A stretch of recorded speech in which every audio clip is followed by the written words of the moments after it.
بسم اللہ والحمدللہ والصلاة والسلام علی رسول اللہ۔ حضرت سیدنا عبداللہ بن عباس رضی اللہ تعالی عنہما بیان فرماتے ہیں کہ رسول اللہ صلی اللہ تعالی علیہ وآلہ وسلم کے زمانہ اقدس میں جب سورج گرہن لگا تو آپ نے لوگوں کو نماز پڑھائی۔ اس کے بعد آپ نے ارشاد فرمایا کہ آج مجھے دوزخ دکھائی گئی یا میں نے آج دوزخ کو دیکھا، اور میں نے دیکھا کہ اس میں عورتوں کی تعداد زیادہ ہے۔ تو صحابہ کرام رضوان اللہ تعالیٰ علیہم اجمعین نے عرض کی کہ یا رسول اللہ صلی اللہ تعالیٰ علیہ وآلہ وسلم ایسا کیوں ہے؟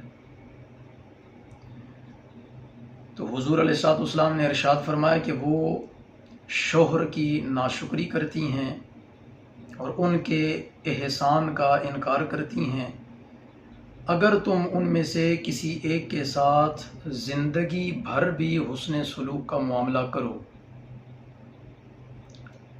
اور پھر اگر تمہاری طرف سے کوئی ایک چیز ناگوار گزرے تو وہ فوراً کہہ دے گی کہ تمہاری طرف سے مجھے کبھی کوئی بھلائی نہیں ملی۔ یہ حدیث مبارکہ بخاری شریف کے اندر کتاب النکاح میں موجود ہے۔ سب سے پہلے یہ بات یاد رہے کہ عورتوں کا جہنم کے اندر یہ داخلہ ہمیشگی کے لیے نہیں ہے، کیونکہ ہمیشہ کے لیے جہنم کے اندر داخلہ یہ کفار کے لیے ہے، کفار عورتوں کے لیے ہے، اور مسلمان عورتوں کا یہ داخلہ عارضی ہوگا اور اپنے اپنے اعمال کے مطابق وہ سزا بھگتنے کے بعد پھر جنت کے اندر ان کو داخل کر دیا جائے گا۔ تو عورتوں کو چاہیے کہ وہ اپنے رویے پر نظر ثانی کریں، اپنے شوہروں کے حقوق کی ادائیگی میں کوتاہی نہ کریں، ان کی خدمت گزاری اور اطاعت شعاری کو اپنا نصب العین بنائیں۔ اس کے ساتھ ہی ساتھ یہ بات بھی بڑی عام ہے کہ عورتیں اکثر لعن طعن کرنے والی، ناشکر گزار اور آپس میں حسد اور بغض رکھنے والی، کینہ پرور، دنیاوی دولت کی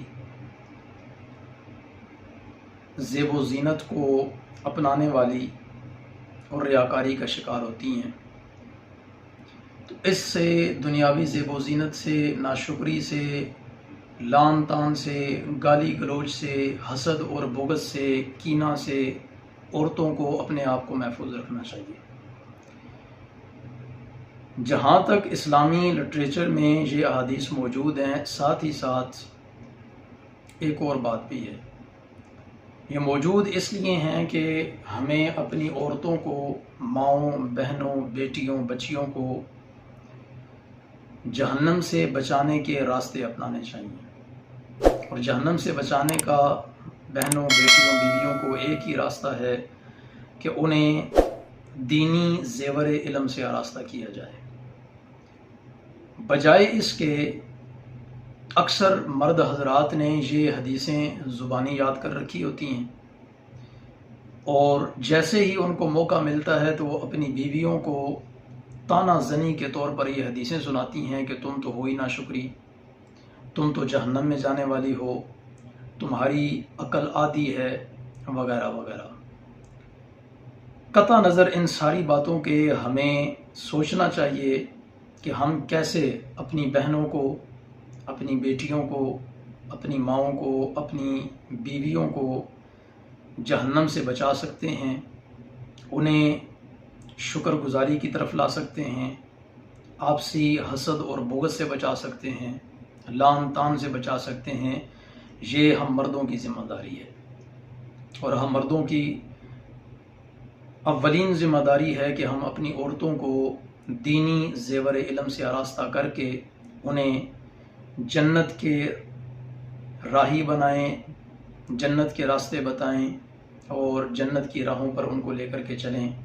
اللہ رب العزت ہم سب کا حامی و ناصر ہو، اور انہی حدیثوں کی آڑ میں جاہل مرد حضرات جو عورتوں پر طعنے کستے ہیں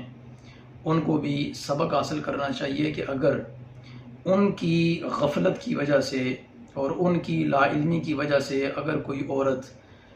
جہنم کے رستے پر گامزن ہے تو اس کے ذمہ دار وہ ہیں، کیونکہ دوسری حدیث مبارکہ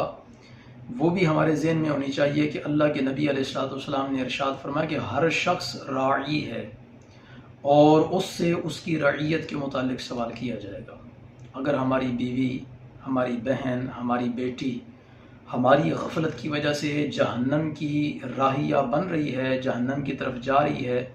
تو اس کا ذمہ بھی ہم پر ہی ہے، ہم سے ہی پوچھا جائے گا۔ تو اللہ رب العزت ہر کسی کو اپنی اپنی ذمہ داریاں بخوبی نبھانے کی، سر انجام دینے کی توفیق عطا فرمائے۔ والسلام۔